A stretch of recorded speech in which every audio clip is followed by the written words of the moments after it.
Bismillahirrahmanirrahim. Assalamualaikum warahmatullahi wabarakatuh. Pernahkah kita bertanya mengapa Rasulullah menganjurkan kita membaca Al-Kahfi setiap hari Jumat? Ternyata surat Al-Kahfi bukan hanya sekedar bacaan yang dianjurkan. Di dalamnya terdapat pelajaran yang luar biasa tentang bagaimana seorang muslim menghadapi ujian kehidupan. Karena sejatinya hidup di dunia ini adalah perjalanan yang penuh dengan fitnah dan cobaan. Allah tidak menjanjikan hidup tanpa masalah. Namun Allah memberikan petunjuk agar kita mampu melewatinya dengan iman. Surat Al-Kahfi mengajarkan 4 ujian besar yang hampir pasti dialami setiap manusia. Ujian pertama adalah fitnah agama, yang digambarkan melalui kisah Ashabul Kahfi. Ada sekelompok pemuda ini hidup di tengah masyarakat yang menyembah selain Allah. Mereka dihadapkan pada 2 pilihan, mengikuti kebatilan agar tetap aman, atau mempertahankan iman meski harus kehilangan segalanya. Mereka memilih Allah. Mereka meninggalkan rumah, keluarga, dan kenyamanan demi menjaga akidah. Lalu, Allah membalas pengorbanan itu dengan perlindungan yang luar biasa. Kisah ini mengajarkan bahwa iman terkadang membutuhkan keberanian.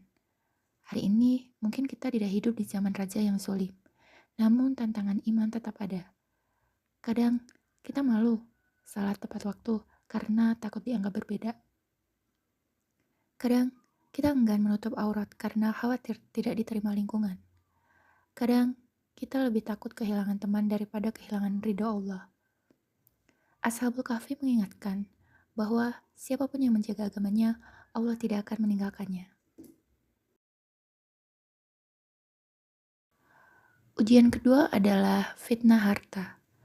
Allah menceritakan seorang laki-laki yang memiliki 2 kebun yang sangat indah. Hartanya melimpah, kehidupannya serba berkecukupan. Namun, sedikit demi sedikit, kekayaan itu membuatnya lupa. Ia merasa semua yang dimiliki berasal dari usahanya sendiri. Ia meremehkan orang lain. Bahkan, ia merasa hartanya tidak akan pernah habis. Padahal, semua yang ada di dunia hanyalah titipan. Dalam sekejap, Allah menghancurkan seluruh kebunnya. Tidak ada yang tersisa.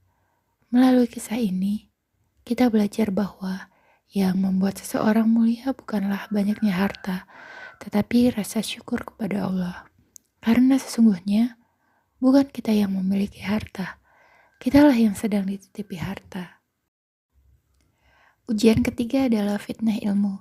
Melalui perjalanan Nabi Musa dan Khidir, Allah mengajarkan bahwa sehebat apapun ilmu seseorang, tetap ada ilmu yang tidak diketahuinya.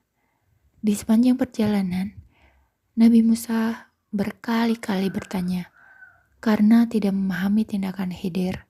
Perahu dilubangi, seorang anak dibunuh, sebuah tembok diperbaiki tanpa meminta upah.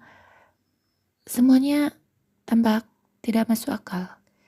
Namun, di akhir perjalanan, Allah menjelaskan hikmah di balik setiap kejadian.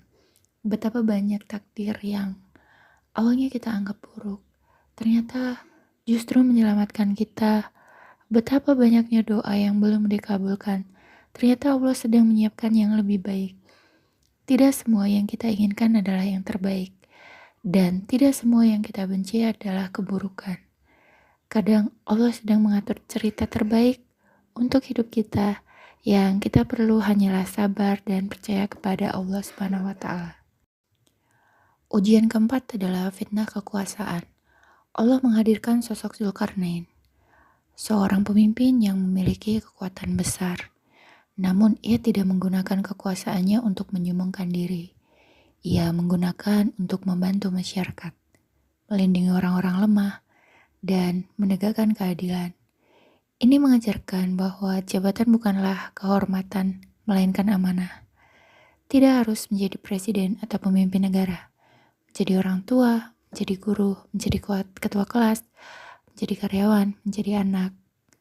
Bahkan menjadi kakak di rumah pun adalah bentuk kepemimpinan yang kelak akan dimintai pertanggungjawaban. Kalau kita renungkan, 4 kisah ini sebenarnya adalah gambaran kehidupan kita hari ini.